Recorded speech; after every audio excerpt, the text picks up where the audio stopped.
And we are live. Let me take it off the screen. Hey, everybody. It's a very late Monday night chill stream because it was one of those Mondays um, with more V troubles with a 16-year-old car that needs. I thought I understood all the work it needed. It needs more work than that. I went to the mechanic.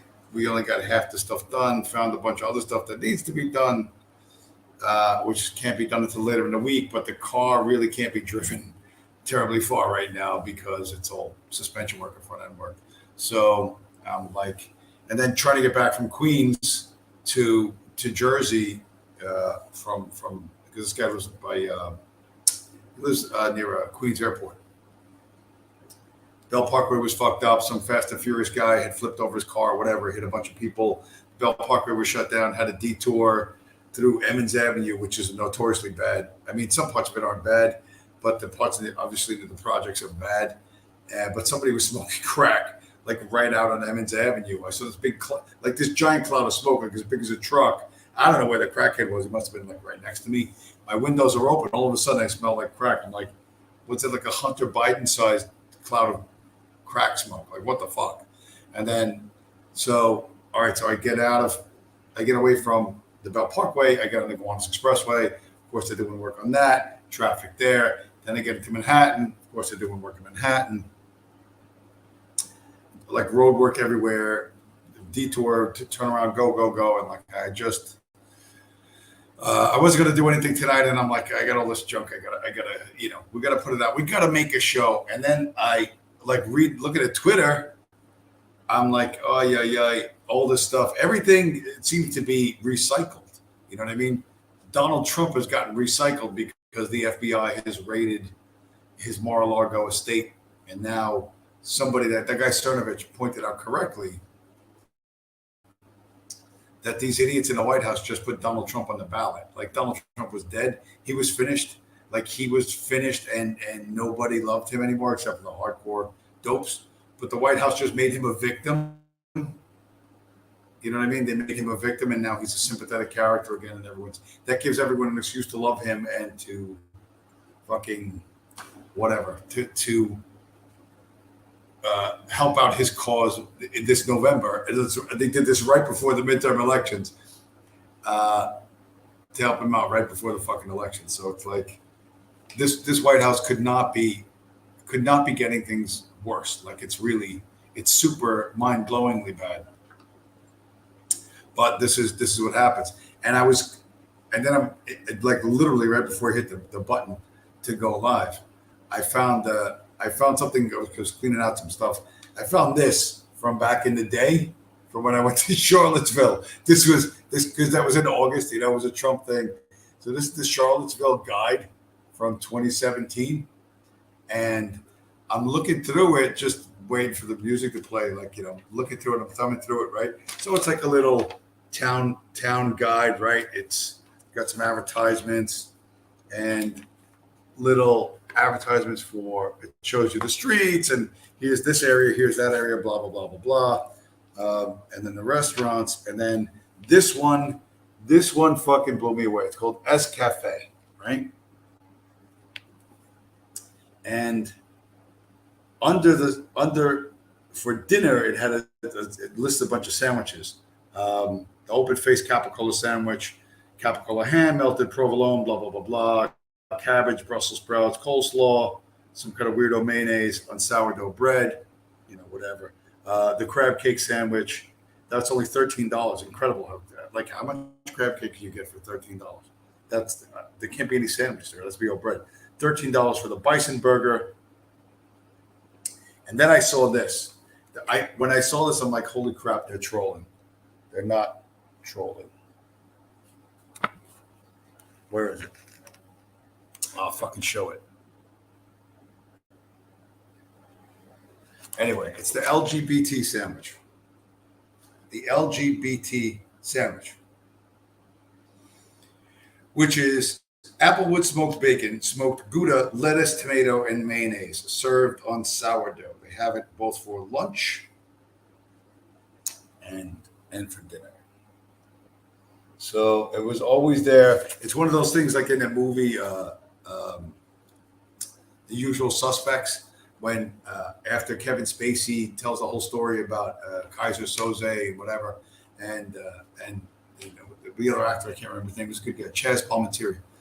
You know, he's playing the cop, and he's like, he thinks, oh, I let this cripple go, and I solved this crime, and you know, he's having his coffee, and he's looking around, and he realizes that everything that Kevin Spacey said was stuff that was in his room. He was like literally making up a story about all the things in the cop's office, and it was a completely made up story. And Kevin Spacey, of course, you know, pretends to limp out, and then he gets down the street and hops in the car and takes off. And but Chaz Palminteri, once he realizes he's been had, he drops the coffee cup and it shatters. So that's what this was. And the Charlottesville guy, they had the LGBT sandwich. Literally on a fucking menu of from Charlottesville. Oh, and this is the when I went there. I went to this pub. This was the pub I went to. It was like on Main Street, across from the parking garage. So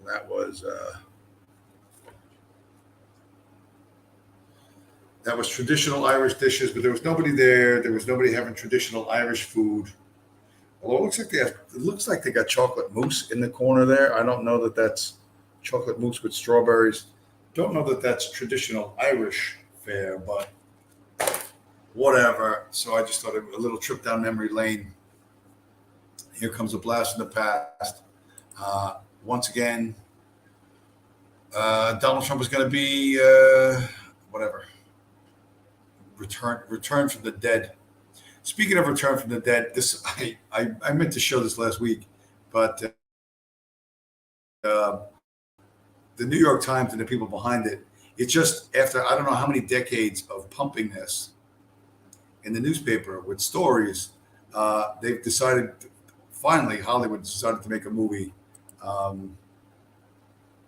about this and this terrible incident that shows the terrible racist legacy of the. And I got to start drinking already. I got to start drinking early this stream because it's already over late after 1 o'clock. 1:40 already. Here in beautiful state of New Jersey, and I'm not going to be working tomorrow anyway. So make that a little bigger. They're going to be making a movie about Emmett Till, the innocent black youth who tried to rape a white shopkeeper back in the day, and ended up on the receiving end of some street justice. So they're going to do a propaganda film about him. And supposedly they found one of the women involved in in this incident who's been they claim is hiding out. She's just an 87-year-old woman that they grabbed up. You know, they're going to make a big deal out of this woman with, you know, using an oxygen bottle that they're going to grab for the terrible crime of racism, just like they grabbed up that 93-year-old woman in Germany for disagreeing with the official narrative. Same exact thing. We hunted her down. We found her. We captured this arch criminal. So again, blast in the past. You got to keep this. You got to keep these themes alive because I think the purpose of the Emmett Till movie is to get out the vote, you know, in November. But they just fucked it up with the sending the FBI to fucking Mar-a-Lago. Like they can't fucking win for losing. They literally cannot win for losing. We have a little bit of good news. This may be happy to see because there's been a subscriber to this channel and a friend online, a magical internet friend whom I who kind of disappeared. They were both on Twitter and on Gab, and I don't know what happened to them. I was like, oh crap. You know, you don't want to be overly dramatic because some people just need a break from social media. You see all this negativity, you get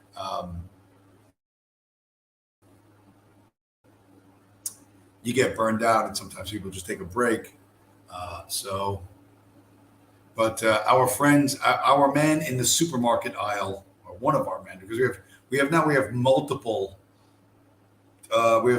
agents in the supermarket sector, as it were, in the supermarket theater of warfare. Eddie Hopkins, hi, welcome to the show. Glad you're up late, Eddie, because I am too, and I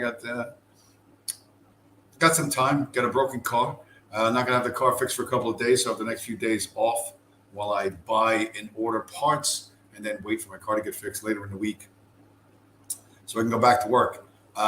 Internet is working phenomenally badly, but yeah, welcome to the show, Eddie. Okay, oh, here it is, finally.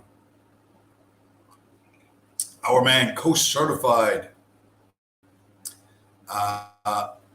who has been missing from Twitter. A critical Coach Certified announcement. The final thread from this Twitter business account will post soon. An app at the both in the Apple Store and the Google Play Store. The founder behind Coach Certified app, after egregious defamation and harassment of his private and personal life, so they went after him, will transfer ownership to a new, younger talent. So do not despair, ladies and gentlemen. The being passed. Kosher certified food products have become a pervasive phenomenon in our kitchen cupboards and refrigerator shelves.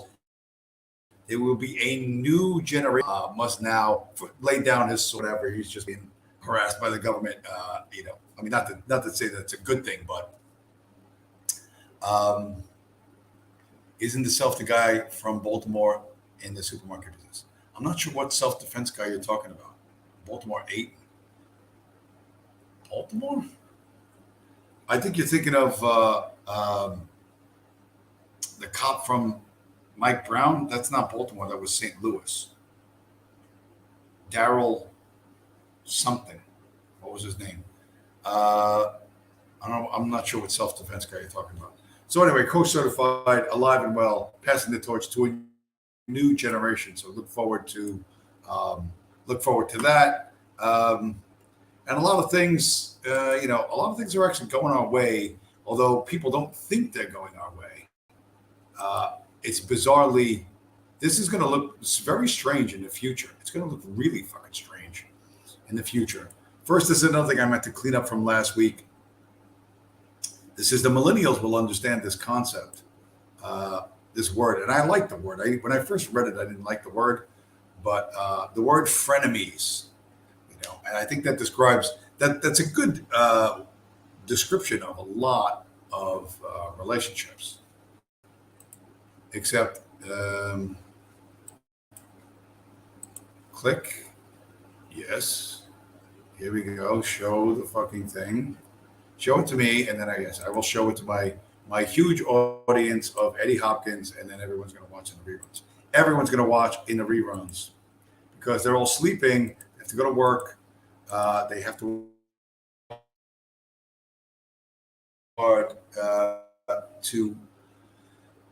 buy food, and hopefully food that is not kosher certified. It's very common in the early part of the 2000s to hear about the attacks that the Muslims would levy on non-Muslims, but no one ever talks about the kosher tax, right? That's the one. There are no bold people speaking about this unfair religious taxation on every bite of food you've ever eaten anywhere. In an American supermarket, and even foreign companies that sell in the U.S. There was one Italian company called Cento, CENTO, and I found them and they weren't kosher certified for like the first year and a half I saw them, but recently I've seen their trucks all over the road, blew up out of nowhere, and I liked them, and I think they were super great. I mean, they were okay. I mean, I didn't think there was anything to write home about, but when I saw them get in the supermarket, I bought whatever, like a can of tomatoes or something like that. And sure enough, I saw the kosher certification on it. So they blew up large because they made a deal with whoever you got to make a deal with to get on American supermarket shelves. And voila, before you know it, they went from a niche little brand imported from somewhere in Italy to being taking up substantial amounts of space in American supermarkets, or at least the supermarkets that I frequent. So, what story we got here? China targeted the Fed to build an informant network, access data, a probe says. And the investigation by the U.S. Senate, or the investigation by Senate Republicans, found the decade-long effort included detaining a Fed economist in China. So China and the Jews are, frenemies at best, right? The Chinese have openly said that America is run by, a Jewish cabal, or it's America subservient to the Jews. They've openly said that, right? What's his name? Xi Jinping has said that. But apparently, the Chinese know that where the money's at. That's where all the decisions are made, and their efforts they don't want to get in the CIA. They don't want to get in the FBI. They don't want to get in the Pentagon. They don't want to get into DARPA or the Department of Energy. You know what I mean? Who cares about any of that stuff? They're trying to gain access to the Federal Reserve Bank, and that's a serious enough for the Senate to act. Eddie Hopkins in the chat. James LaFont. He was interviewed by IMG and hung out with Dennis Dale. Also interviewed in the third rail. KMG. I don't know. There's a self-defense guy from Baltimore who knows KMG and Dennis Dale. But I'm out of that. Like, I don't follow KMG on Twitter no more. I sent that guy money back in the day, but he's that whole salvation anxiety thing he has. I meditated on salvation anxiety. I'm not a Christian, but I'm looking at that. Salvation anxiety, if people don't know, is there are religious people feel that they are unworthy of salvation, that they are not good enough to get into heaven. KMG has openly said that he, wrestles with this or suffers from this or whatever. I don't know. And I'm like, and I scratch my head. I'm like, all right, God's supposed to forgive all your sins, but what is it you think? What's in your head that you're so terrified once God finds out he's going to throw you in the lake of fire? And the only thing I could think of is that you really love the devil's children, as far as the Bible is concerned, the Jews more than you love whatever the angels and the Holy Host. That could be the only thing. Like, because if God can X-ray your brain and he sees whose side you're on, you're not going in, you're not getting a set of wings and a cloud to relax on for the rest of eternity. It's, lake of fire, and then you get near the edge of the lake of fire and somebody pokes you back with, not a knife. I don't think you need a knife to have a pitchfork. So as soon as you get near the edge, start to get some of that fire off you, boink, boink, boink, you get poked right back in by some evil demon. The reason why you'd fear that is because you know that he knows, and you can hide it from all the rest of us, but you're on team Satan, emotionally, and you figure sooner or later you're going to be found out and thrown into the lake of fire.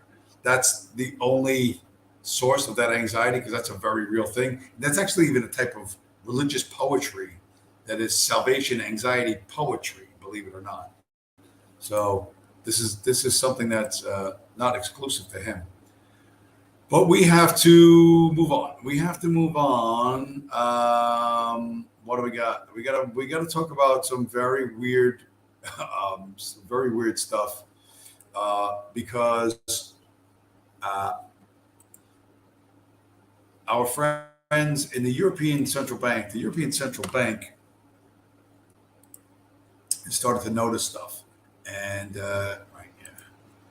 their concern about Bitcoin is very real and very probably goes on 24/7 because they don't have anything that can compete with it. Everyone thinks that world governments are going to come up with their own version of Bitcoin and make the real Bitcoin obsolete or something like that. You don't really understand what you're talking about.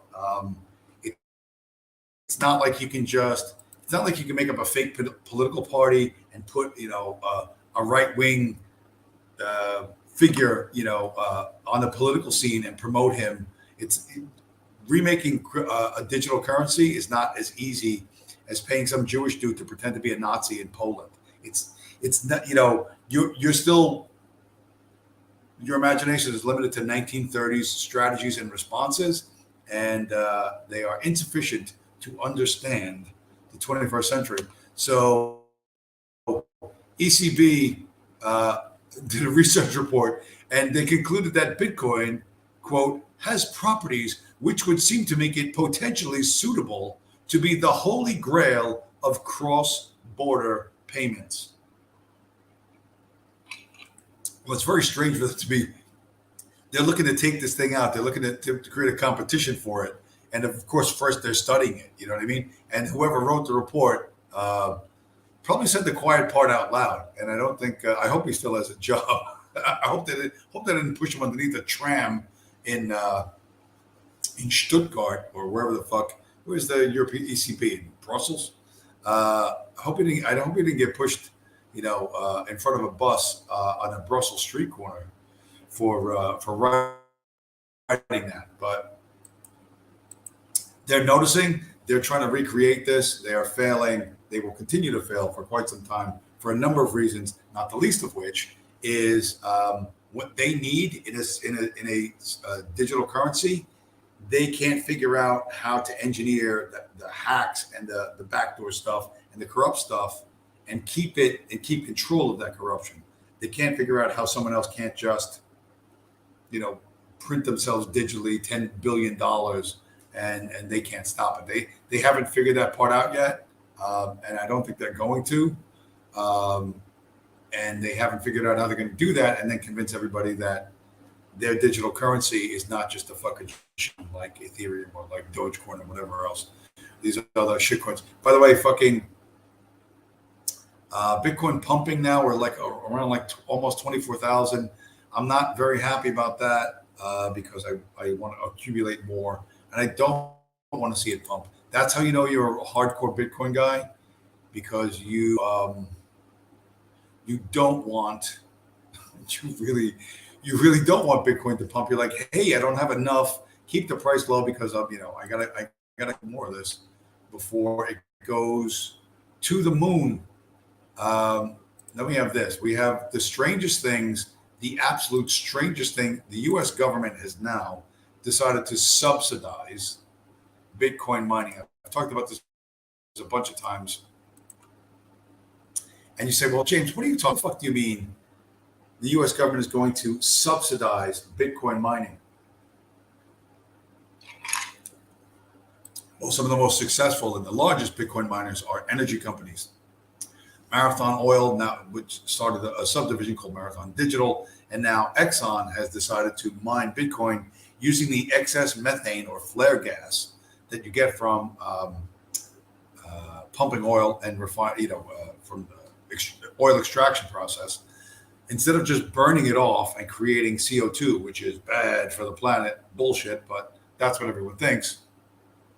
In order to avoid high taxes and to look green, these energy companies, again, starting with Marathon and now Exxon's gotten behind this, are instead of just flaring off that gas, just burning it as a giant flame, they're burning it much more cleanly and more efficiently, and having that flare gas generate electricity, having that electricity mine Bitcoin. And listen, Exxon doesn't need the Bitcoin. It's just something that makes them look good environmentally. It solves a headache for them, gives them a tax break. But the Senate, yes, the U.S. Senate just passed a fucking some sort of green energy package that said they're going to award $1.5 billion to the oil and gas companies. Yes, ExxonMobil, the company that makes more money than God, is going to get free money from the government to cut methane emissions. So basically, the U.S. Senate is going to give Exxon and Marathon and anyone else who wants to do this 1.5 billion U.S. tax dollars in order to mine Bitcoin, because mining Bitcoin reduces their methane emissions by 60%. So basically, somehow in a very twisted way, the U.S. government is now subsidizing Bitcoin mining by big energy. That's how fucking crazy the world you live in is. The very digital currency that was designed to take out the US dollar, that was designed to destroy central banking, is now being subsidized, at least in a tiny part, by the people who benefit most from central banking. That's how crazy the world you live in is. You know what I mean? And it's only getting crazier. So, buckle up, kids, because it's going to get wilder. What's this one? And here's okay. Speaking of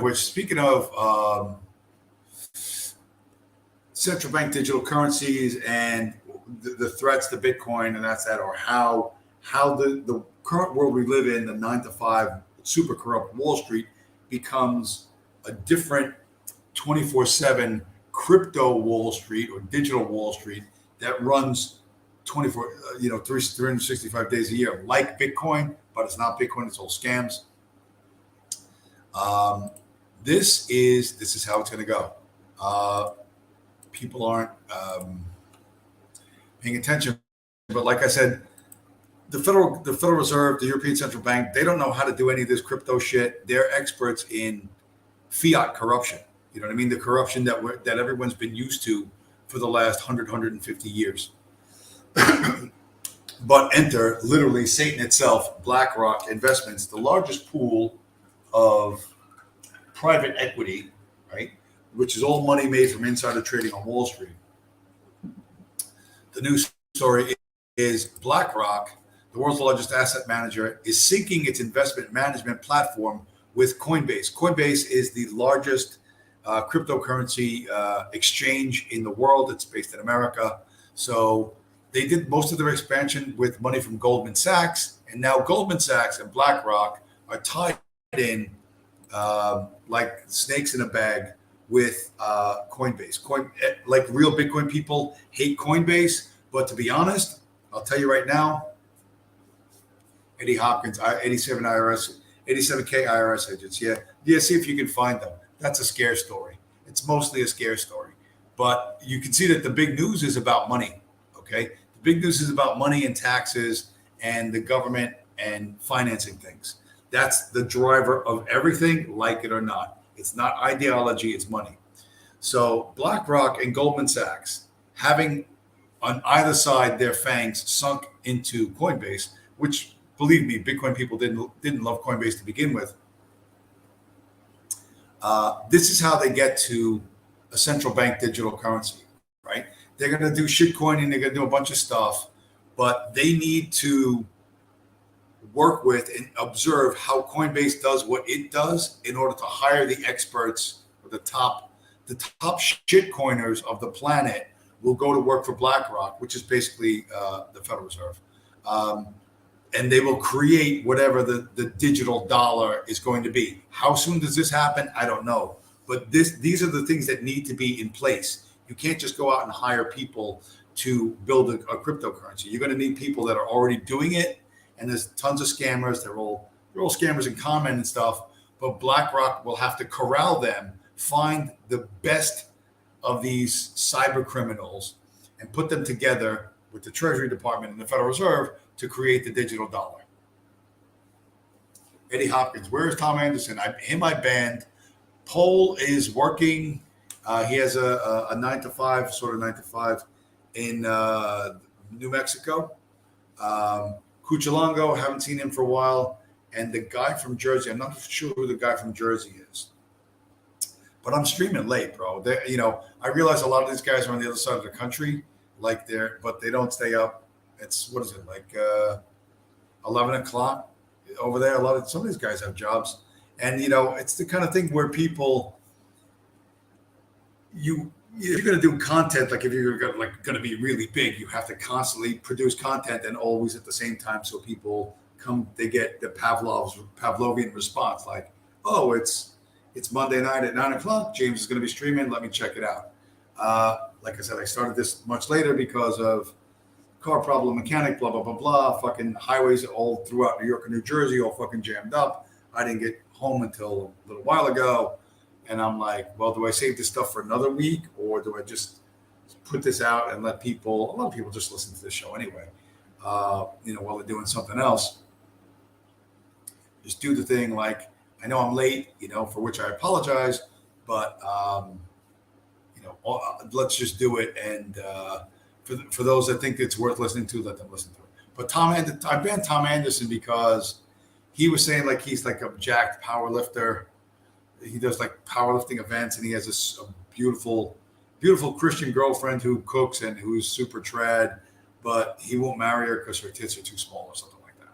So, and I'm like, oh, that's just retarded. That's just, yeah, okay, whatever, yeah, that's the issue. I won't marry her because her tits are too small. Let me explain to you something. Impregnate a woman, her tits get bigger. This is something if you're not a 15-year-old boy.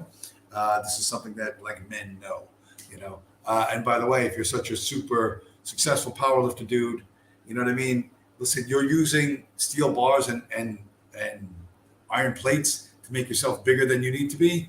That girl can go to a plastic surgeon and get some silicone blobs and make herself bigger than she needs to be. You know what I mean? That's not that hard. You know what I mean? Is it trad? Yeah, get the fuck out of here with trad. Everybody with their, and I'm mocking this, I'm ruthlessly fucking crushing these people with here's my list of 37 things that need to happen before I do X. Listen, bro, there are two things that drive human behavior. One is called starvation, the other is called homelessness.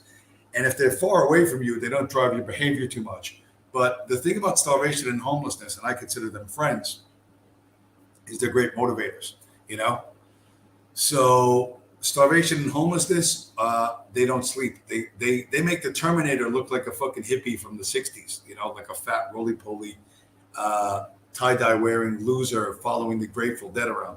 Starvation and homelessness stalk humanity and have since the jump, since the beginning. Whether you think God created us 6,000 years ago, or you think we evolved from Africa 4 million years ago, starvation and homelessness right behind you your entire life. Now, a lot of people who, do this fringe stuff, for them, their lifestyle is funded by someone else. So they think starvation and homelessness is far away. And I'm telling you, they're not as far away as you think. Not as far away as you think. And when you look at the news, let's just keep going up. Keep going up. I just saw this on that Twitter account called Wall Street Silver. I think the guy's from England, and he's like big on precious metals, gold and silver, that sort of stuff.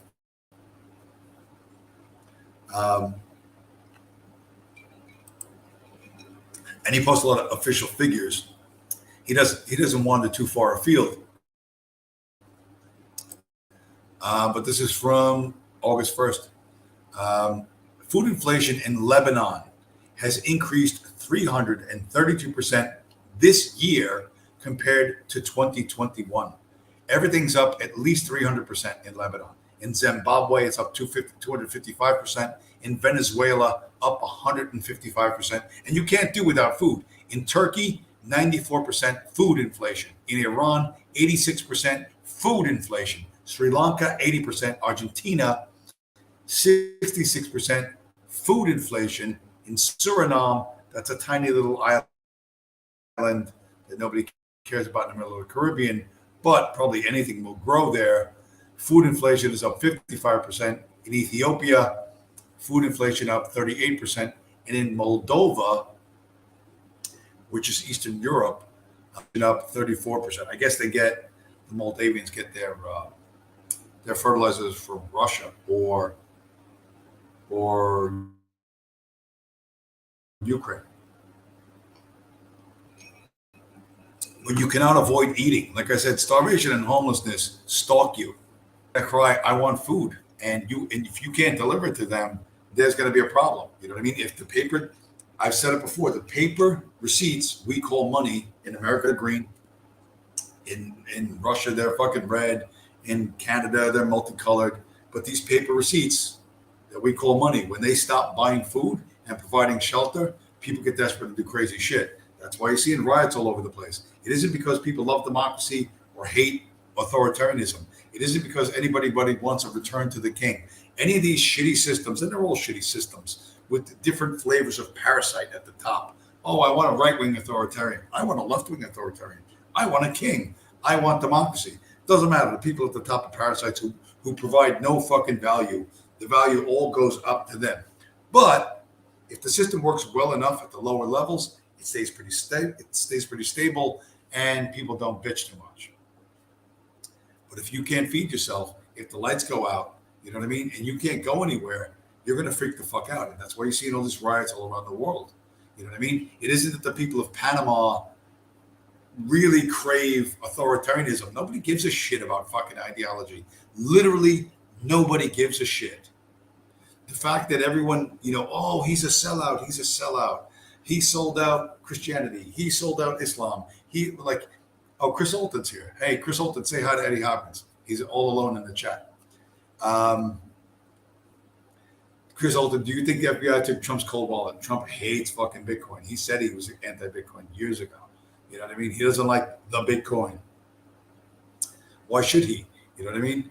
If you look on Twitter, and I guess you guys don't, but I've shown screenshots of Muslims saying Bitcoin is the most Islamic form of money that's ever been created. Because in Islam, you're not supposed to go into debt. So, and you can't loan out Bitcoin, right? It cannot be loaned. So it's very much aligns with Sharia finance. There are concepts of Sharia finance. Whether, there are people that say that from a Christian point of view, like Jesus chased out the money changers, right? Money changers and all these different currencies. That was the Pharisees in the temple, and Jesus took the whip, right? He went and whipped them. So Bitcoin is the most Christian money because it can't be loaned out and it can't be changed into something else. So you'll see that. You'll see Bitcoin is Islamic, Bitcoin is Christian. It works for a lot of different groups. But I've never seen in all of Twitter that Bitcoin is the most Jewish form of money. I've never seen anyone, nobody's ever tweeted that. That's hilarious. Chris Alton, you can definitely loan Bitcoin. What do you mean? You cannot. Once it's out of your possession, once you send it, it's never coming back. You know what I mean? You trust that someone else is gonna send you back your money, and they never will. And there's no way you can compel them. That's why Bitcoin is so profoundly different. It is so low time preference. It is so the opposite of fiat. You know what I mean? Bitcoin will make banking more like Jewish finance, right? Jews are not allowed to charge Jews other interest, right? That's against Jewish law. So essentially, you're going to have to become partners with someone in order to, if you have Bitcoin, and let's posit for the sake of this argument, Bitcoin becomes the global reserve asset. Everybody wants Bitcoin. You finance everything via Bitcoin. I don't know what the price of one Bitcoin is, $1 gazillion. It doesn't matter what it is. Somebody needs to do something. They have a business, but they need Bitcoin, and they don't have any. So what do? If they sell their equipment, then they don't have their business. You know what I mean? So they need someone with Bitcoin, and they're going to have to say, listen, partner with me. I'll get this contract to, let's say we're going to build roads or fill the potholes, right? There's this municipality. They have a lot of truckers that beat up the roads with potholes, and they have all the stuff that they want to give us money, but I don't have enough. I need some Bitcoin to fucking get started to, I don't know, hire guys and get some parts of my equipment. If you just give him the Bitcoin, he's going to laugh at you and just run away and take all the money. But if you partner with him, you know what I mean? You're going to have to make some sort of contract where you partner with him. You say, all right, I'm going to give you X amount of Bitcoin. Together, we're going to go to this municipality. They're going to give us X, Y, and Z of something of value. And then you're going to fill the potholes. You're going to take X amount of the profit. I'm going to take X amount of the profit. And there's no interest. Nothing is being loaned. You just become partners with them the way Jews become partners with other Jews to take over, anything that they want to take over, right? That's how the Jews do it. That's how the Muslims are supposed to do it, but they don't. And Bitcoin would demand that, because if you just say, okay, I'll send you one full Bitcoin, you send it back to me in 2 weeks, they'll be like, sure, right? So you can loan Bitcoin, but you will not do it twice, because you will never see it again. You will never ever see it again. a big part of the problem with Bitcoin is people don't have, you were born into a fiat worldview. You were born with the US dollar is the only real money. It was the only real money before you were born. It was the only real money every day of your life. And it's always worked. And you cannot imagine a world different from the US dollar totally dominating the globe. Like, it's outside your imagination. What do you mean it's not real money? What do you mean it's just a worthless green receipt, a green piece of paper issued by Jews? Like, what do you mean? No, it's money. What money is justice between two things that are unjust. And it equalizes, or it's supposed to equalize, injustice, right? I don't want your boat, you don't want my chickens, but I want to fucking go onto that side of the river. So, you know, I'm not going to give you a chicken or fucking eggs, but I'll give you this shiny gold metal disc. It's called gold, and you'll fucking ferry me across the river, right? Gold served in that purpose. Silver served in that purpose for a long, long time. Then we shifted to paper receipts, and now we're like a mix of paper receipts and digital stuff. But you don't understand money. You don't think about money. Nobody talks about money. You know, everybody gets it wrong. Like, you know, you get it wrong. It doesn't matter if you pledge allegiance to a king or a constitution, or you say, you know, or communism or whatever. It doesn't. None of these political fucking schemes matter, because it's all bullshit. It's all vanity. As long as people can fucking get through their day and work and feed their kids and fucking and live reasonably, they'll go along with whatever you call it. They don't bozo the clownism. It doesn't fucking mean anything. You fall in love with this ideology or that ideology. I'm a conservative. I'm a this. I'm a liberal. I'm a socialist. Nobody gives a fuck. Nobody cares. It doesn't matter. None of that shit matters.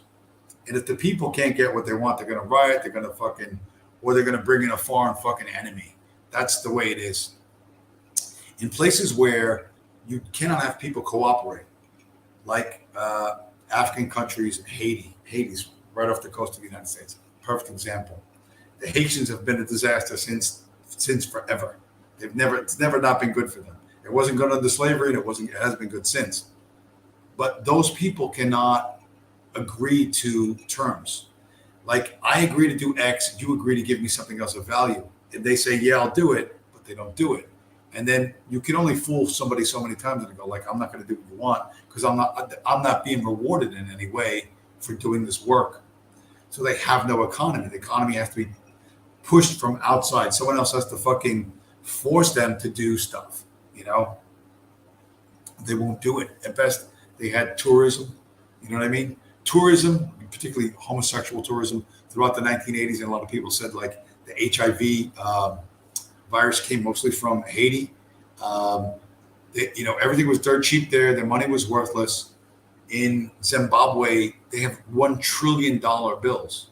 You can be a trillionaire in Zimbabwe, you know, for like pennies, for like 10 cents US. And say, well, you know, why? Because they just kept issuing paper, just issue more money. In Zimbabwe, they today go to the fucking store. They walk into the middle of the village where people have food and shit you fucking need with a wheelbarrow full of money. And when they stop, they put the wheelbarrow down.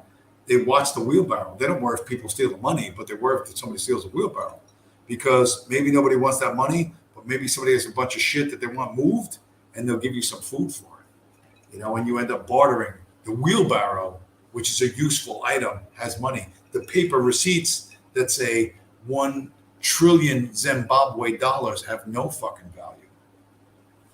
So my point, the whole Bitcoin thing, and I'll say it again, you're putting your faith in green pieces of paper issued by Jews, right? A private corporation, the Federal Reserve Bank, controlled by Jews.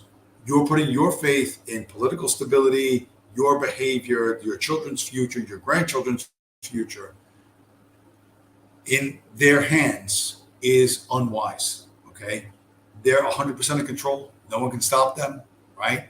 And there's nothing, there will be no change. Doesn't matter. You could elect Trump. You can elect DeSantis. You can elect Hunter Biden after Joe's done. He can just sit there and smoke crack and bang hookers in the Oval Office. It won't fucking matter. It won't matter. You know what I mean? And no one will care. You know what? If you're making money, you live in a nice, safe neighborhood, you got a big car, the wife is fucking happy, you got a swimming pool, the kids are off to a good school, they're clean, they're well fed. You don't give a shit if somebody's smoking crack in the fucking White House. You don't fucking care. They said they used to smoke crack in the Clinton White House, but the economy was booming, so nobody cared. Nobody cared. The Stern Gang of Palestine sent the fucking mail bomb to Harry Truman. But hey, it was we would just beat the fucking Nazis and we were the world beaters and our factories were humming like crazy and America was super dominant. Nobody cares. Nobody fucking cares. You know what I mean? We lost Vietnam, and we lost Vietnam at the same time that went off the gold standard, but it was too soon for people to notice. You guys are young guys, man. Just Google what happened in 1971 and watch housing prices skyrocketed. Everything skyrocketed. The money supply went up. Wages, not so much. Doug Casey says he has $1 trillion bill from one of those African countries. Yeah, probably Zimbabwe. That's it. You can Google that. There's pictures of it all over the place. And I think it shows like a rock. It shows like a giant triangle-shaped rock. It's such a bizarre looking bill. It doesn't even have it has a rock on one side. It might have a president or a political figure on the other side, but if the thing you exchange has no value, you're not going to exchange, which means you're not going to do business, which means nothing fucking happens. And something's got to happen. Food has to go, calories have to be grown, whether they're plants that you eat the plants or they're plants that animals eat and then you eat the animals. That has to happen. And this electric lights thing, big plus for getting shit done indoors, because you have to do stuff. If you want the food to be edible, you have to make it clean, and that's in a controlled environment, and that requires electricity. You know what I mean? And on and on and on. So the more you fuck with that, when those things start breaking down, people get desperate. What are they going to do? What the fuck are they going to do? So that's my point. All these people with all these schemes, nobody cared. Literally, no one fucking cares. And I ended up, it was just when I was stopped at work to tell them I'm not going to be until Friday because of the car thing. Some guy I talked about some plans I had and blah, blah, blah, blah, back and forth. I said, yeah, it's COVID bullshit. It's all bullshit. And the guy's like, what do you mean it's bullshit? I'm like, bro, we work in life sciences. Life sciences is part of our what we do, right? The body parts and all that stuff I carry. And this guy's must have watched TV all the time. He thinks COVID is real. He had COVID. He got vaxxed and double vaxxed. I was like, dude, I never took any of that shit. I was like, I never took any of that, And he's like, well, I got COVID. I was like, did you get the vax? And you could see he was like, argh! He was like, yes. And I'm like, holy shit. And it wasn't a bad case, an older guy. And I should have just not said anything, but I'm like, bro, it's all bullshit.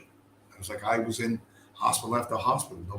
There's no pandemic. There were no bodies piled up. It's bullshit. He's like, yes, there were. I saw it.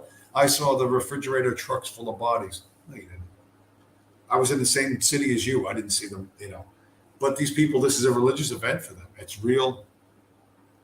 This is that. And he goes, you must love Trump. I'm like, dude, I fucking hate Trump more than you do. But then he went on his fucking Trump rant. I'm like, you just don't get it. I said, it doesn't matter. Trump, Obama, that's Bush, fucking Clinton. The people that make the decisions behind the scenes, man. It's not, but he won't. No. Trump's evil. They're going to arrest him. Oh, finally, the FBI is on his trail. I was like, dude, back in the days, there was Andrew Carnegie, right? Was it Carnegie or was it the other one? Yeah, Carnegie. He had the coal mines, right? He was like a coal baron.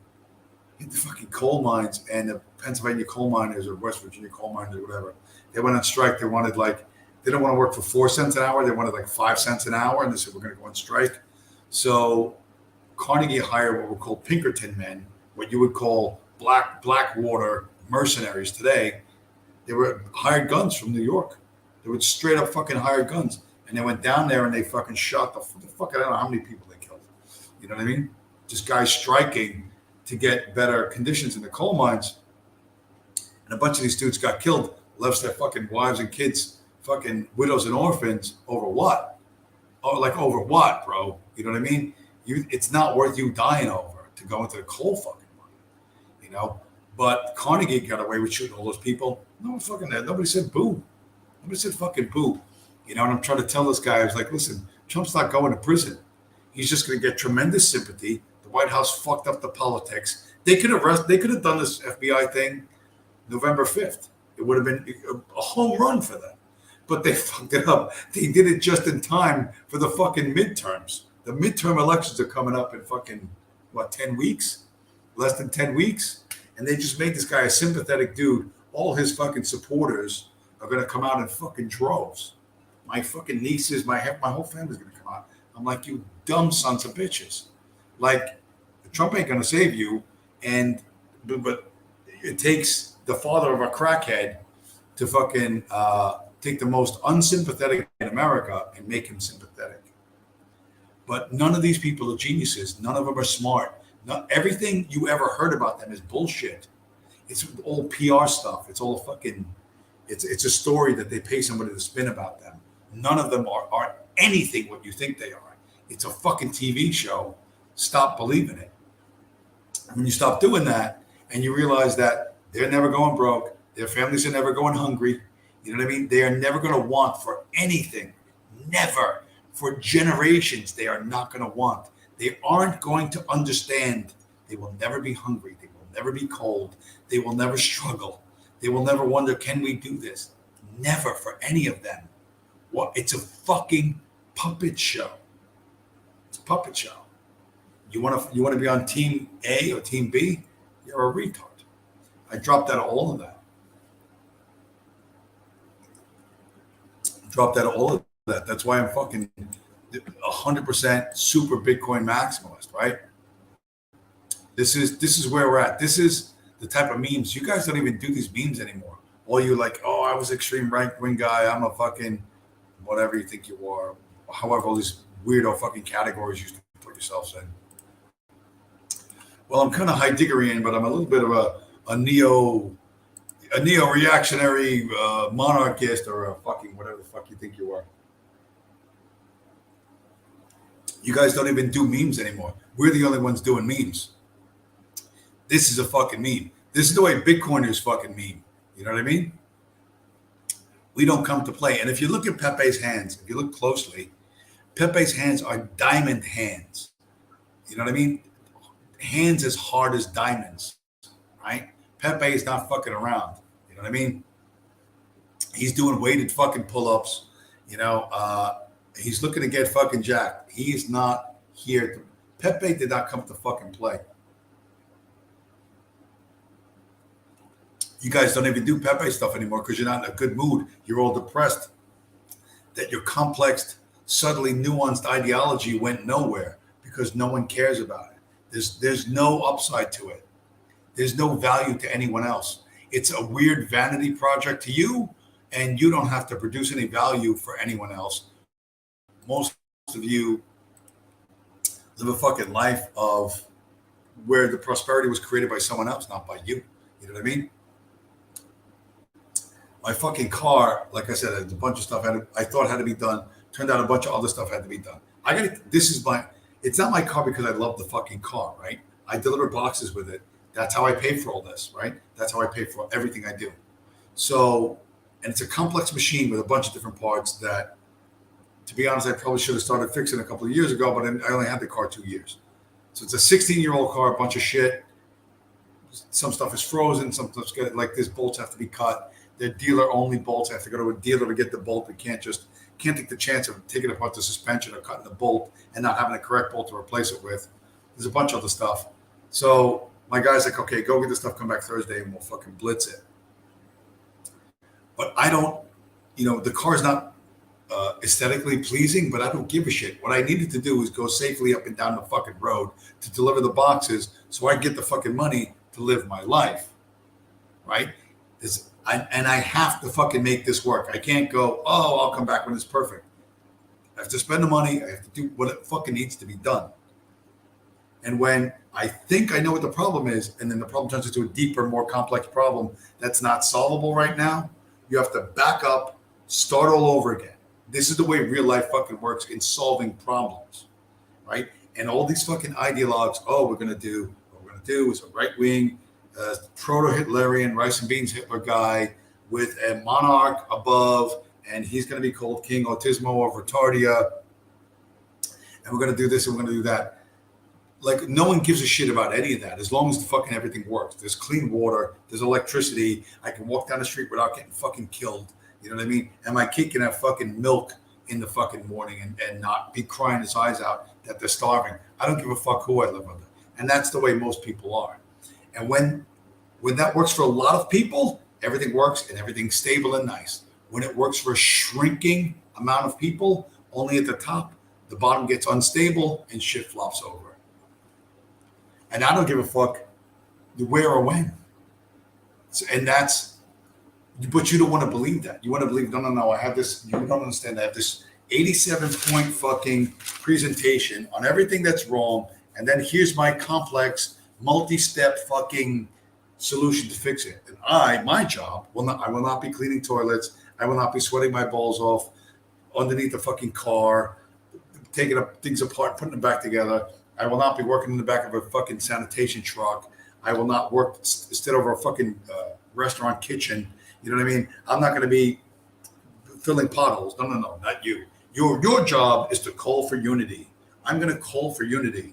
Everyone, stop what you're doing. Stop. No, you stop. No. Stop. Forget that. No. Your mom needs fucking oxygen. Let the wheelchair fall down. Fuck the oxygen bottle. We have to unify. We must unify. We're going to unify. We'll all be unified. And with unity, there's strength. And then we will achieve with this unity. And what I will do is I will be the official caller for unity. You will stop what you're doing. You will listen to me. I will call for unity. You will just drop everything you're fucking doing in life and go to the unification place and unify. That's what you fucking say shit like this and nobody smacks the shit out of you, which you should be beaten in person, but I can't do that through the internet as much as I try. So you need to be mocked ruthlessly as a fucking retard.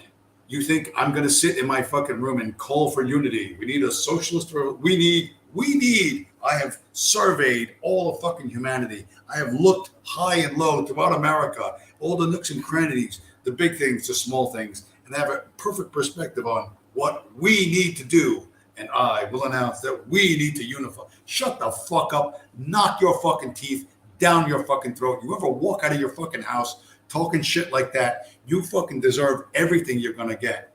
You need to be smashed in the head with a bike lock till your fucking personality improves. I'm not making that up. You arrogant little fucking jumped up cunt. You do nothing of fucking...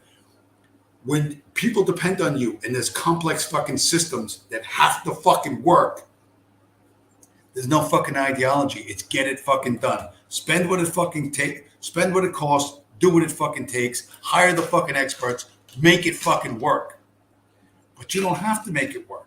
You live in a fantasy world where other people have created everything of fucking value and you just fucking live off it. And you think, well, I'll just, you know what I'm going to do? I'm going to rearrange this little bit here and I'm going to rearrange that little bit there. We're going to change the Department of Education to the Department of fucking authoritarianism. It's all fucking stupid shit. You ain't going to do nothing. As soon as you come out of your house, we're going to punch you in the face. We're going to take your fucking lunch money, knock that fucking propeller beanie off your head, and steal your tricycle. That's your reality forever. Don't ever come out of your fucking house.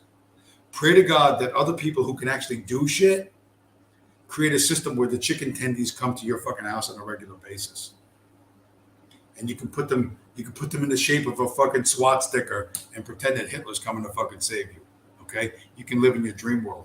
But the real world has to be managed. And there has to be resources and someone has to make these decisions. They're not always going to make the right decisions. And some problems are really fucking intractable. You know what I mean?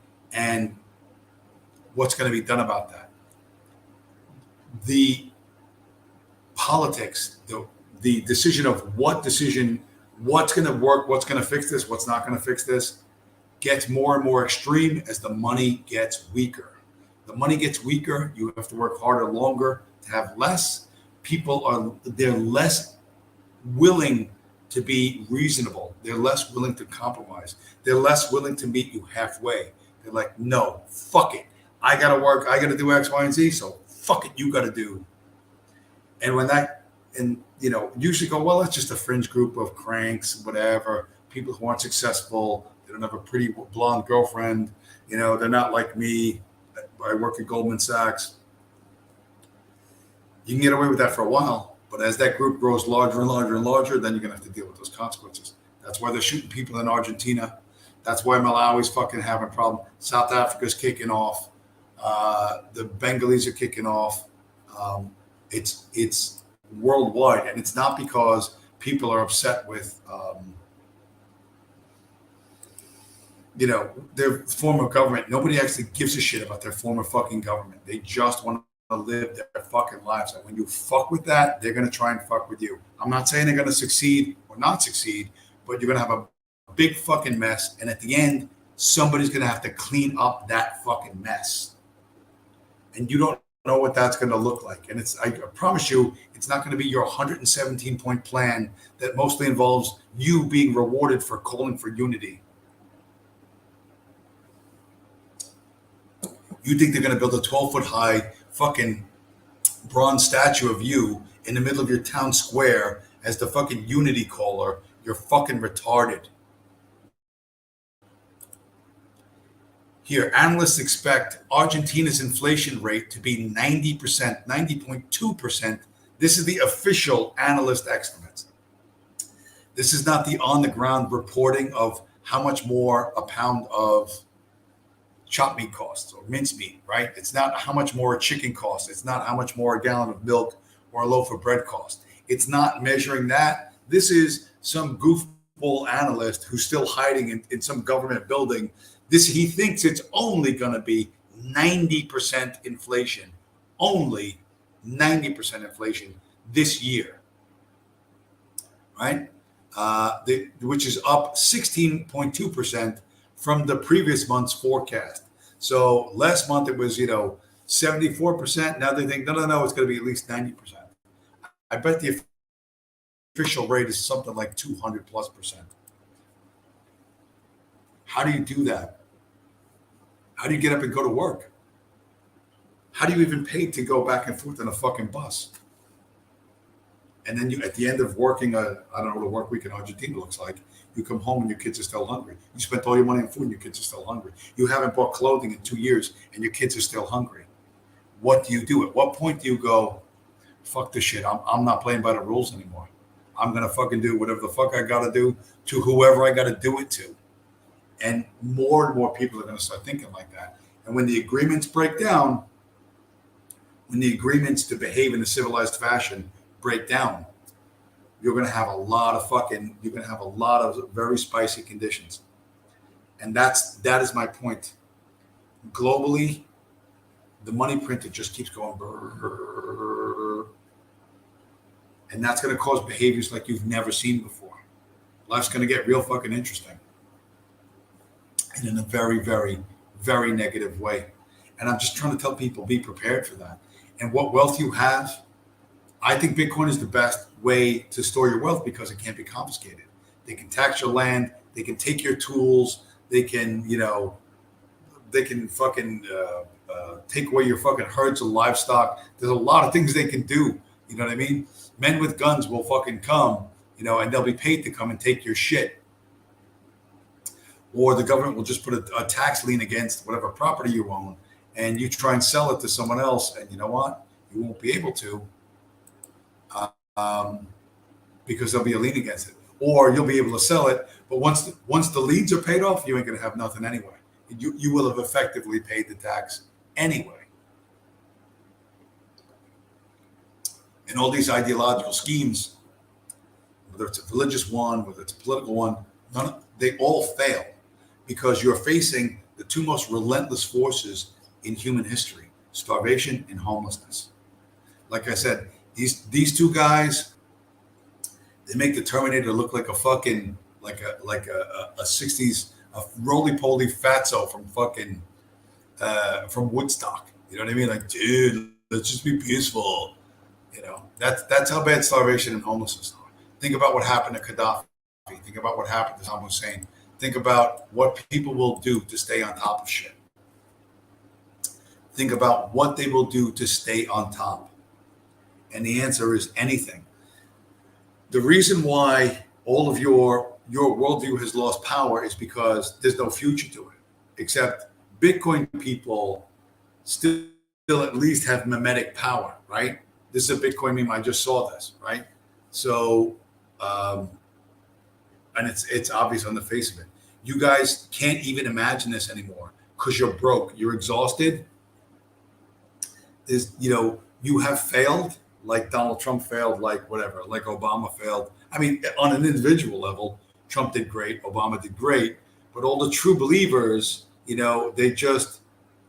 had all the life sucked out of them. They got nothing. None of their dreams came true, right? But and they're desperate.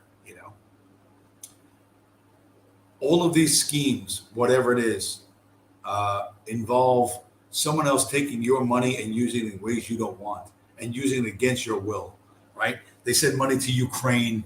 They send money to fucking Pakistan. They send money to fucking whatever, right? They don't control the border. They don't put people in prison, whatever the fuck it is. You have no power to stop them because what stops them is making them starving and homeless. When you can make someone starving and fucking homeless, then you got power. But you don't have that power. And none of your ridiculous fucking schemes, none of your 1930s or 1870s or 1510 fucking political worldview, none of that has any power to make people starving and homeless. When you have the power to make people starving and homeless, this shit's gonna stop. But that only comes from a decentralized currency that you control, right? A treasury where all the value of all the people goes in, and a very select group, call them the monarchs, call them the authoritarians, call them the Democrats, call them the whatever the fuck you want to call them. They're like, trust us, we'll take care of this for you. Wink, wink. Right? They decide who gets foreign aid, when the fucking war happens, who gets what, like that. When someone else decides, right? And you want that because in your heart and soul you're a child and nobody wants to do hard work, but hard work is fucking required, and it's going to be required. And until we get to that and people start going, all right, let's be fucking clear-eyed and honest, let's be fucking fact-based, what do we really need to do, what is bullshit, and start making hard decisions and living by those decisions. Until that happens, going to be a lot of fucking instability, crazy instability. And everything you see now, the Republicans will be gone, the Democrats will be gone. There'll come a time when, like, Che Guevara will be considered a pussy liberal. Like, you can't think like, no, Che Guevara was a crazy psycho murderer. You know what I mean? He literally would shoot people outside the fucking prison. He's going to be considered a pussy liberal, like he was not extreme enough. And you're like, no, we can't live in a world like that. Oh, we're going to live in a world like that. Sadly, I'm going to fucking live that long. And if you're younger than me, you're going to live that long. And everything you fucking think and believe, right out the fucking window. As soon as my two friends, starvation and homelessness, show up, hey, no, I never believed that. I was always on your side, bro. And you'll do whatever you can. You will do whatever you need to do to avoid starving and being homeless.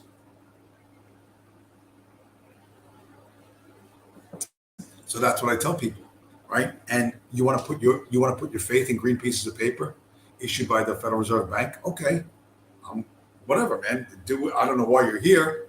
This is not the place for you. You should be going to like America First or something like that, or rah rah Wall Street. You shouldn't be here.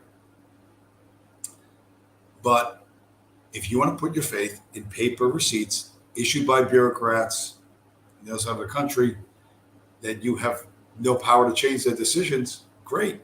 Go ahead and do that. I'm not going to fucking stop you. I'm not going to waste any fucking time trying to convince you that's a bad idea. You'll find out it's a bad idea. For the people that listen to me and go, hey, wait a minute, you're right. Like, this doesn't, there's a private corporation. The government can't control it. It controls the government. It decides who wins and loses. It controls fucking Wall Street, and Wall Street controls the world. Like, maybe maybe it's not going to go well for me. Maybe I should look to something else. If that idea occurs to you, well, then maybe Bitcoin looks attractive. If not, I don't know. Get gold coins. Get gold coins and grow a garden or something like that. What else do I have? What else do I have? I got some other stuff. There's all now, and I did that last week. People don't want to hear that because when you hear that, your questions go like, one of the things, who's here? Gilbert Salgado. It's like, we need to unify around socialism. Shut the fuck up. Like, I've said it before, real life is the opposite of school. In school, first you read the book, then you take the test. But in real life, first you take the test, then you learn the lesson. It's the reverse. Your schoolboy worldview does not work outside of the schoolhouse, okay? And you don't understand that. I'm not saying school has no value. It has value. But understand it has limited value. And its value is much lower than you think it is. Because if it doesn't apply outside the schoolhouse, what the fuck good is it? So in the real world, first you take the test, then you learn the lesson. And it's not about having the right answer. It's about asking the right questions. Okay, how do we do this now? All right, what do I need to do now? Okay, how can we stop that from happening in the future? Last week I said it's much easier to build a wall around your property than it is to pray for your neighbor to be virtuous. Oh, I hope my neighbor doesn't steal my shit while I'm sleeping tonight. Well, you could do that. But every civilization, everyone, everywhere, put walls around what was important. Right? There's always walls, and then sometimes there's dude with weapons on the walls, or there's a dog behind the wall. Right? Walls work. That's engineering, a physical barrier, so no one comes in and steals your shit. Engineering shit works long term everywhere, hoping that your next door neighbor is really a good guy, or it doesn't have to be your neighbor, it could be your fucking family member. You know what I mean? That's why people came up with safes. You know what I mean? They put a safe inside their house. Why? Because the people in the house would steal shit. That's more common than you think. Engineering solutions are long-term solutions, right? Like if somebody's punching you and you go, boy, I wish I wasn't here. I wish I wasn't close enough so people could punch me in the face. That's not good. But learning to ride a fucking horse so that when you see a bad guy and you jump on the horse runs away and you don't get punched in the face, that's engineering a solution, right? You took this thing, a horse, and you figured out how to use it to make you put a lot of distance between you and somebody punching you in the face, taking your shit, okay? Hey, I really wish I wasn't in this country anymore. Well, we have a wooden thing called a boat, and we put a fucking stick in the middle, and we put a sail on it, and we sail to the other fucking country, and then we don't have to live with these jerk-offs no more. Engineering solutions work much better than, I really hope they do the right thing. I really, really double, triple hope that this random stranger that I never met, who I can't influence their decision in any way, shape, or form, I really, really fucking hope that they do the right thing. You want to run with that? Run with that. Oh, they look like me. They have the same skin color as me. They have the same accent as me, or they like the same cartoon frogs as I do. Whatever, man. Convince yourself of whatever you want. But I believe that engineering better money, or the best money, will create the best outcomes. And meaning, no one can just take your shit and decide what to do with it. And that's a big deal. You're not a victim. You become something else. Now you have to become an adult, make decisions, and live by those decisions, but which is not always easy or comfortable. But it's a whole lot better than being a fucking victim. It's a whole lot better than being a victim. And, I defy anyone to come up with an argument to beat that. Because the reality is, the future is good. You're not going to live without the internet. There's no way you could live without the internet. There's no way you can go. You see all this shit on social media. Oh, could you live in a little house in the woods for 60 days with no smartphone and no internet for $100,000 or some stupid shit like that? The answer is no. Most people couldn't do it. The overwhelming number of people couldn't fucking do it. You cannot imagine a world where all information and entertainment is at your fingertips. You just can't. Look around and you can feel a smug. Oh, look at that person walked into the middle of the street staring at their smartphone. Look at that person driving that car, staring at, like watching a video on their smartphone. I see that a lot because I'm on highways. There's different versions of this, but it's everybody everywhere all the time. You're never going to be not connected to the internet. They're not shutting it off. It's not going away. They're just going to push it to literally every corner of the earth. You can be in a fucking cave in fucking Tahiti and go, hey, what's Apple stock price? What is the Apple stock price right now? Should I buy or sell Apple stock? You know, you're going to be able to do that without having to be at the Tahiti Hilton. You know, you'll be able to do that on a boogie board, you know, with a waterproof smartphone in the year 2050, off the fucking coast of fucking Tahiti. That's what the future is really going to look like. It's not going to be people on horses with 6 guns like the fucking Wild Wild West. That's not coming back. Those days are done. They're not coming back. Right? We're going to have electricity. We're going to, again, we're going to get to this ugly shit, but the future means high tech, constant fucking internet, constant flow of information, and something of value that crosses from place to place so that you can get the things you want and the things you need and exchange something that someone else wants or someone else needs in order to work for you. And you'll be able to live whatever ideas work will work best. Like, if you really think your ideology, your worldview, your politics, whatever is so fucking great, and everybody secretly shares it, wink, wink, they're just afraid to say it right now. Like, gee, I wish everyone would just say they loved Hitler, and then then the world would be a great place. Well, if you think that's going to work, and by the way, it's not going to work, but whatever, if you think it's going to work, in the future, Bitcoin will allow that because you can send Bitcoin anywhere. You don't need anybody's permission. Don't send it to an exchange. You can send it right to that person. You just go, oh, hey, you got a XYZ, send me blank and I'll send you this. And that's it. It's a done deal anywhere on the planet, and that's what you don't get about this. It's permissionless. So if your group of ideas, your philosophy produces the most good for the most people, you will likely succeed. If it produces a lot of good for a very small amount of people at the expense of others, well, good luck with that.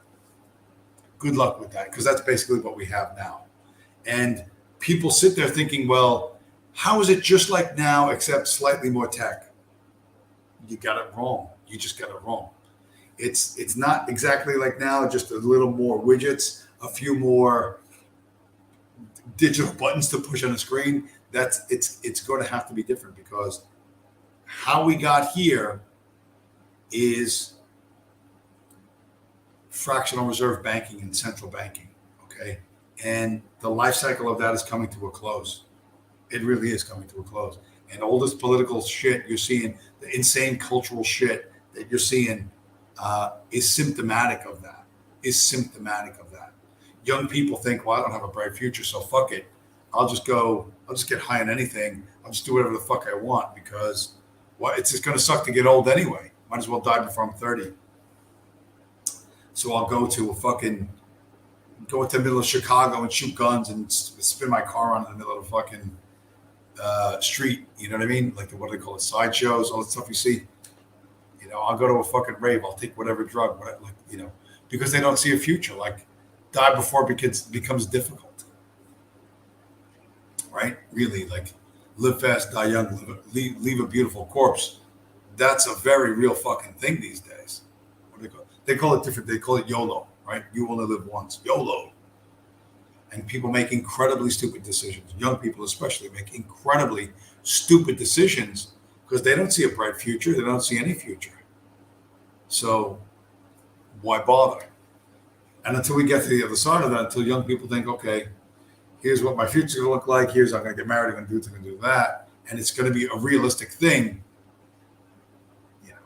Until we get there, and I don't know if we're going to get there anytime soon, but you're going to get all this fucking craziness, and it's only going to go faster and crazier.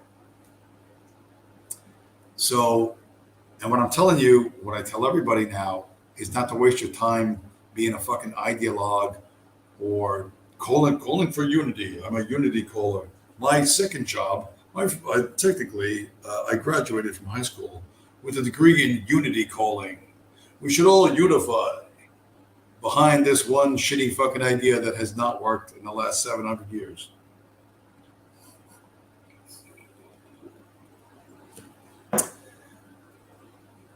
Right, until things work well enough where people can fucking live pretty decent lives without having to be fucking victimized by anybody. Till we get there, and that's culturally that's a long way off, you know. And there's going to be a lot of fucking missteps between here and there. You know, it's when you look back at the history, there's tons of shit should have been done this way. Why did this happen? Why did that happen? None of those guys were as smart as you think they are. You can lionize, you can throw people up on pedestals. But almost none of them had any quality like you fucking think they had.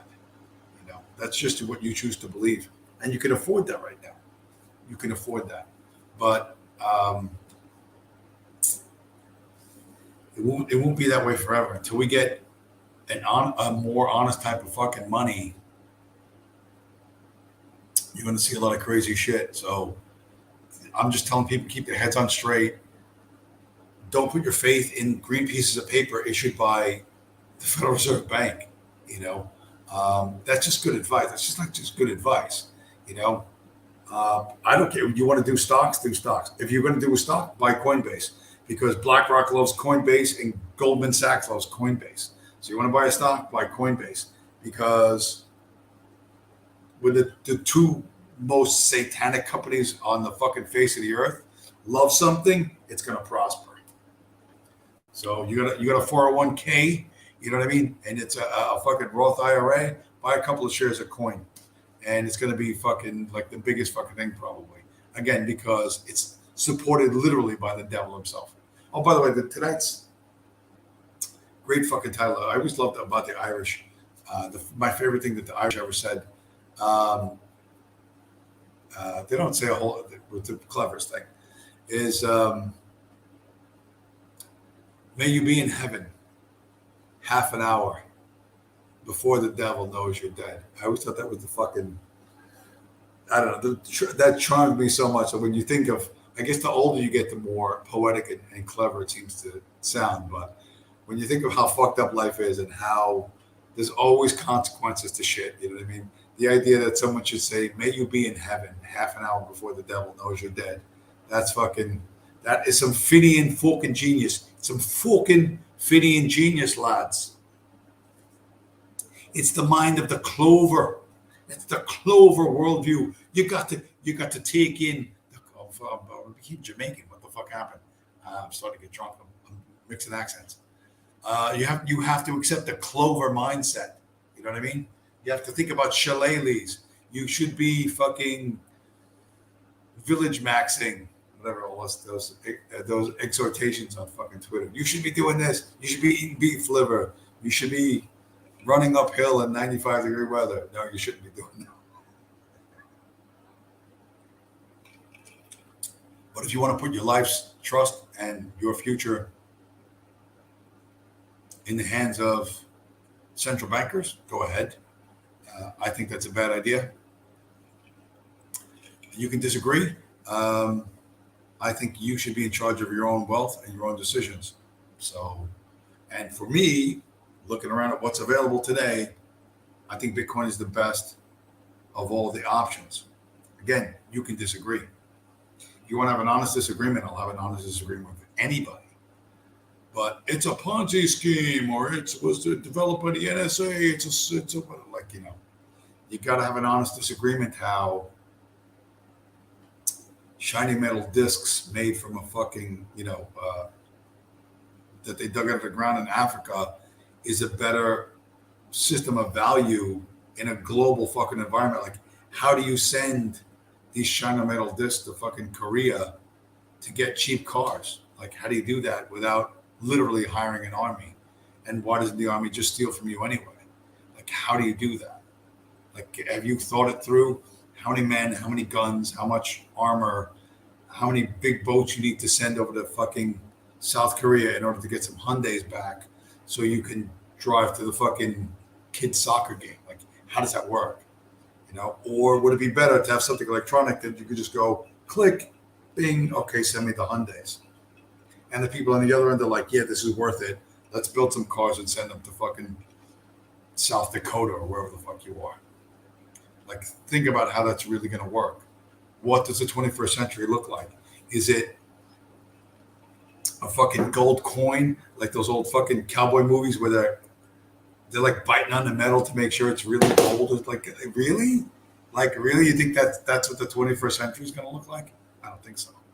Oh no, it's going to be paper receipts, but it's going to have a picture of Hitler on them. Really? How's that going to change anything? Like, oh, it's going to have a picture of Francisco Franco because it's the future is Latino. You know what I mean? Whatever, man. You can have all the fucking jalapeno fantasies you want. Pigger, may your Bitcoin. What?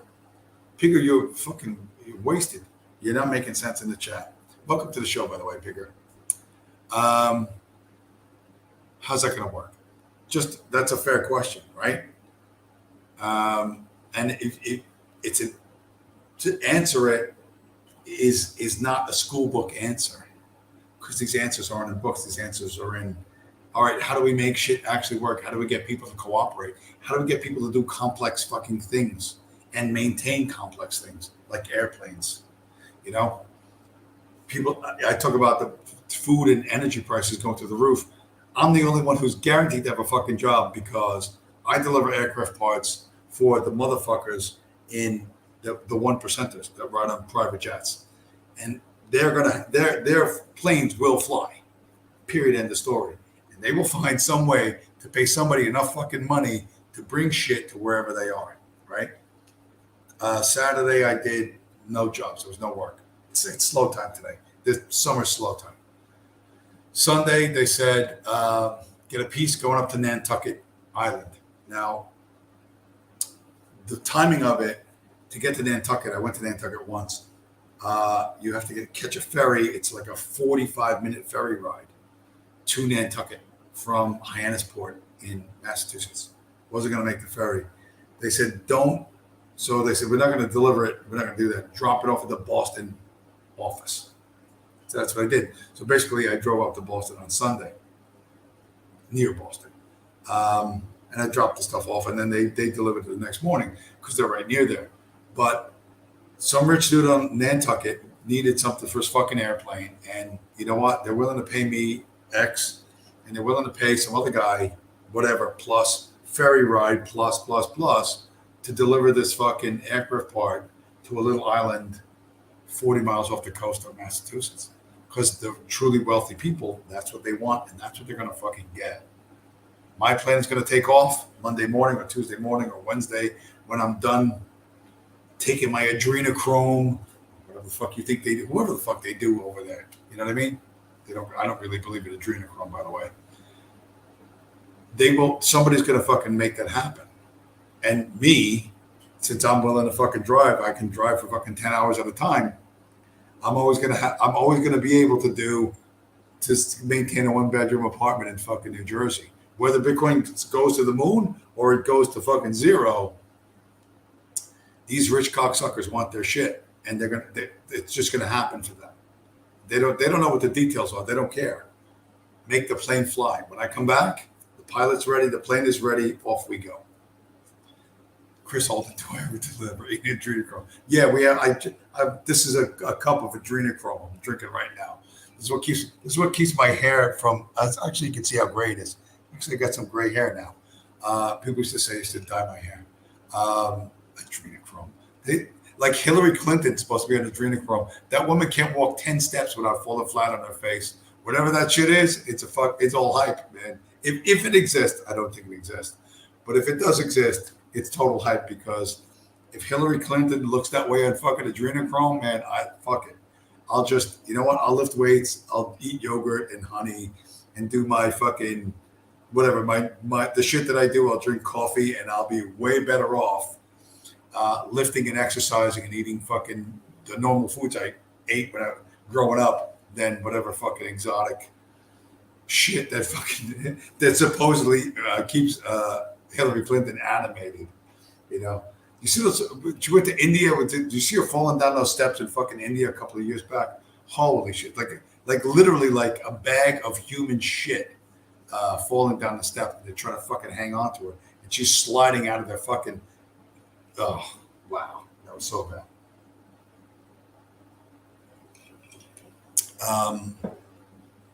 Adrenochrome dressing. Yeah, that's what they put it. Oh, by the way, I had a Cobb salad. You guys eat Cobb salads? I went to coming back from where they're coming back from. It's called the State Line Diner in Mahwah, New Jersey. It's actually a good diner. I never had a Cobb salad. You would think, really, you never had a Cobb salad, James? What the fuck? But it's like this. Supposedly, it's like the thing you order in the Hamptons. What a Cobb salad is really, it's like chicken breast, bacon, and boiled eggs on like watercress lettuce with a lot of blue cheese. It's actually really good, and some tomatoes and peppers and shit. But I never had it. Like if you're ever invited to the Hamptons, I doubt any of you will ever be invited to the Hamptons. Chris Alton Greek salad. Yeah, you know how many times I've had that in my life? Like I make it myself. Whatever. I'm not going to order in the restaurant when I can make it home.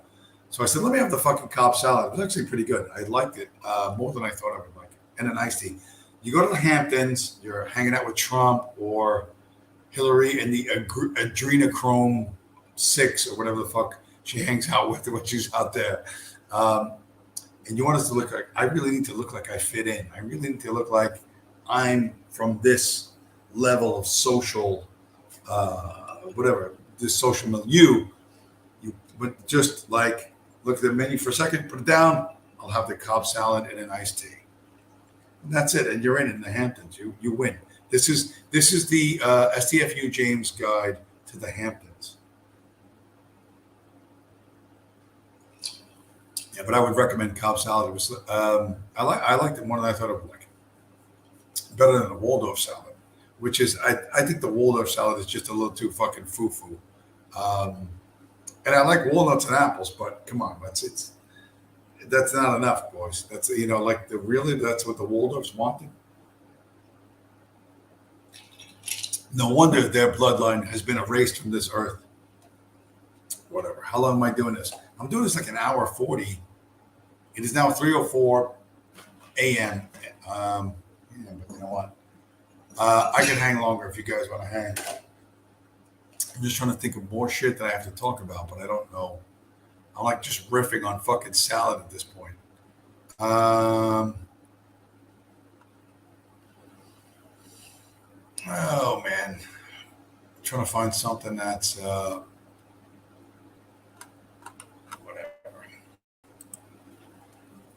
It is what it is. I think I mostly. Oh wait, that was the fucking. That's the one. This actually might be, again, I hate this shit because it's what I call astrology for men. But there are people, and I said this earlier in the year, there was the Federal Reserve Bank raised interest rates. And on that same day, the S&P 500, which is the best snapshot of America's economy, not saying it's 100% accurate, but it's still the best snapshot, rose more than 2%. That's only happened twice in the last century. Once was 2008, and the other time was 1929.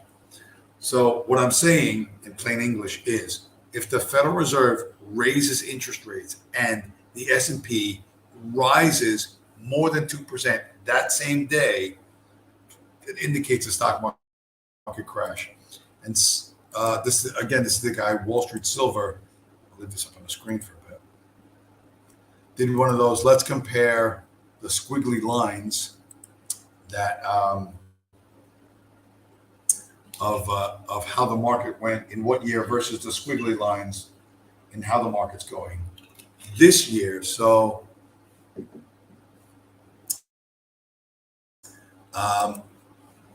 what's up on the screen now is the S&P 500 today versus 2008. So the yellow line or the gold line at the bottom is 2008, and the white line above it that seems to be mostly following very closely that same pattern is very near the point right before it plummets.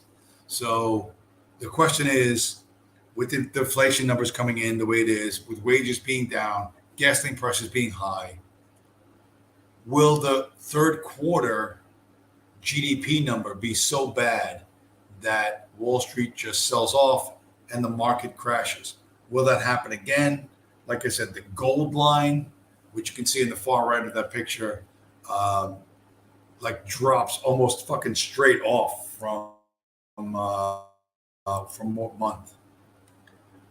Let me get that bigger.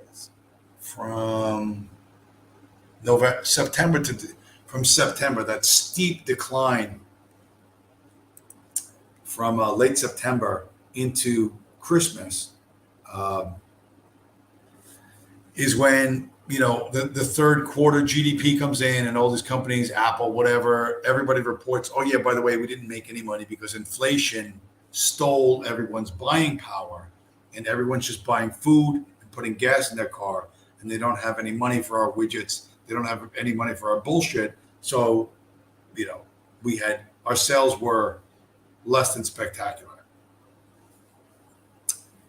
Is that going to happen again? I don't know. If it does happen, what will happen to Bitcoin?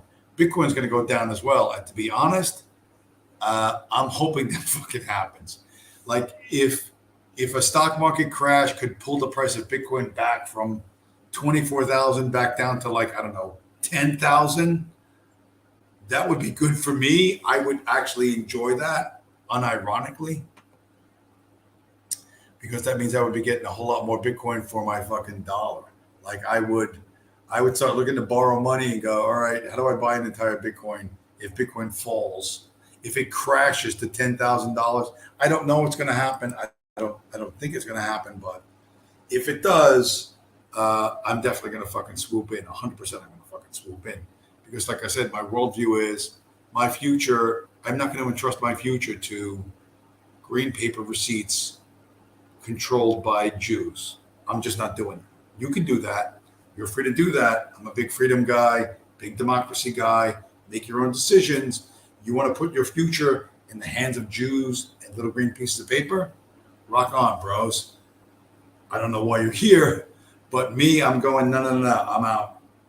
Whoa, stop. I'm done. No more. The value that I create from driving the boxes up and down the fucking East Coast gets stored in Bitcoin. Is that a good idea? Is that a bad idea? Only time's gonna fucking tell. But I know this for sure. Storing my wealth in green pieces of paper controlled by Jews is guaranteed for me to lose. Like I'm not going to win this. I'm not even going to maintain. I'm going to lose. So I'm going to exit a system where I know I'm guaranteed to lose, and I'm going to take a risk. Arguably, you could say it's a risk. Might not take a. Well, I don't know how you want to see it, but I'm going to take a risk on something else. I'm going to leave something that I know I'm going to lose. I can't win this. I can't win the green pieces of paper thing.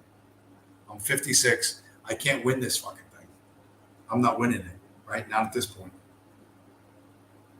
So I'm going to go to this whole different system. You could say that's a good idea. You could think it's a bad idea.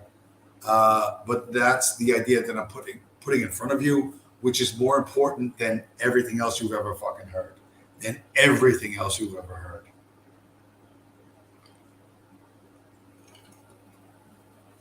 Because the value of your life, and theoretically, assuming you're married and have children, you're a responsible guy, your children's future, what will that look like? If you die 10 years before your wife, what will the last 10 years of her life look like? You know what I mean? You want to play like adult fucking games? You want to pretend like you're fucking a super smart adult who sees the future? What's that going to look like? Right? You die 10 years before your wife. What does it look like for her? What kind of world does she live in? Right? Will it be safer to go down to the street and get a quart of fucking milk? Or will they go, you know what, let's knock that old lady over the head and take her fucking money? Or will that not be worth it? It's like, if they know that, you know what, there's no money for her to take, there's no green pieces of paper that we can buy drugs with, there's no green pieces of paper that we can buy hookers with, there's no green pieces of paper that we can buy guns with, there's no green pieces of paper that we can get into the booty shake nightclub with. That old lady doesn't have that. So why bother her? Like, what's the point? You know what I mean? So what does the future look like for you, your children, your grandchildren? And do you think entrusting the Jews is a good idea? It's not a bad question, but it's one that's never been asked by anybody in any of this fucking online dissident, extremist, right wing, blah blah blah blah blah blah blah blah blah.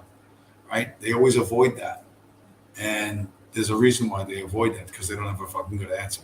They don't have a fucking answer, which is why I ruthlessly fucking mock them and fucking shit on them, and I want nothing to fucking do with any of these fucking people. People that make and create value and exchange with each other in a fucking honest fashion. Yeah, those are the people I can get along with. The unity callers, whether it's unity on the left, unity on the right, authoritarianism, democracy, I don't give a fuck what it is. I mean, democracy works best. That's obvious, but it's obvious for reasons you can't wrap your head around. And the reason is, when people are free to do whatever they want to do, they're going to find creative and innovative ways to solve problems. And real life is about solving fucking problems. Whether it's the problems of the fucking suspension on my fucking 16-year-old Toyota, or the problems of fucking how to do healthcare for 300 million people. Life is about solving problems. And the current life is people blame shifting and misdirecting others so that you don't notice they can't really solve the fucking problems. You know what I mean? And they're just trying to skate by until they can cash out, get their bag of cash, and fucking split, and kick the can down the road, leave the problem for someone else to solve. You know, so you can yell and scream at people, you can hate whoever you want to fucking hate. You're just wasting your time and doing stupid shit. You know, don't do that. Like, lighten up, see that it's all crap. Understand that justice is equalizing unequal exchange, and that is money. What does that look like? Get that right, you get almost everything else right. That's my argument, and I haven't heard anyone fucking push back against it in an effective way. Anyway, coming up on 1 hour 49. It's 3:15 in the morning. Chris Alton, best friend of, where'd he go? That's Eddie Hopkins. Chris and Eddie, thanks for showing up. Everybody's going to show up in the reruns and stick around for this long. I'm surprised.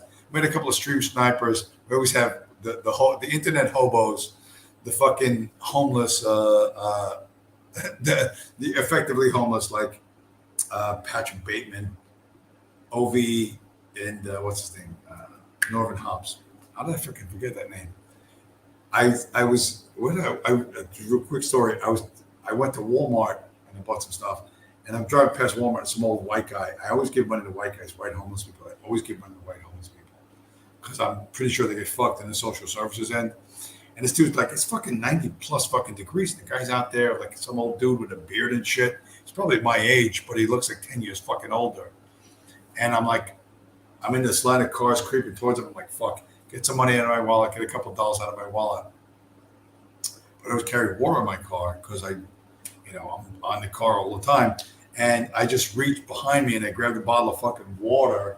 Like, I grabbed the bottle of water and put it on the fucking money, and I handed it to the dude. And he was like, the fucking sweat pouring off. I'm like, you're crazy to be out here.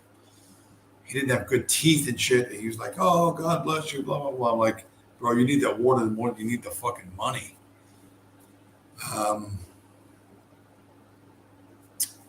So yeah. Things are. You want to be in a position where you can do anything, like a small thing for somebody, and see what people really fucking need. Not here's a book. Here's a book on problem, reaction, solution. The Heideggerian worldview. Like that guy doesn't need to hear that, right? He's sweating his balls off. He's dehydrating in fucking 95-degree weather, and he's fucking homeless. So you know what? Hopefully, fingers crossed, he didn't spend the money on drugs, but that he bought some fucking food or whatever, and I literally gave this guy fucking water to survive to fucking beg for another hour. That doesn't seem like much of a fucking gift, but that's one of the things I did today. All right, Chris Holton, like I said, Chris Holton and Eddie Hopkins, and even the stream snipers who have zero content, who have to come to this fucking show that's run off a fucking smartphone, even though they're being financed by the federal government. How pathetic is that? Thanks for stopping by, guys. I'm going to call it a stream at 3:17 a.m. on the East Coast. Nearly 2 hours. Fucking nonstop rant. Thanks for showing up, guys. I will talk to you, fingers crossed, from a much better place mechanically next week. And until then, thanks for stopping by. Talk to you again.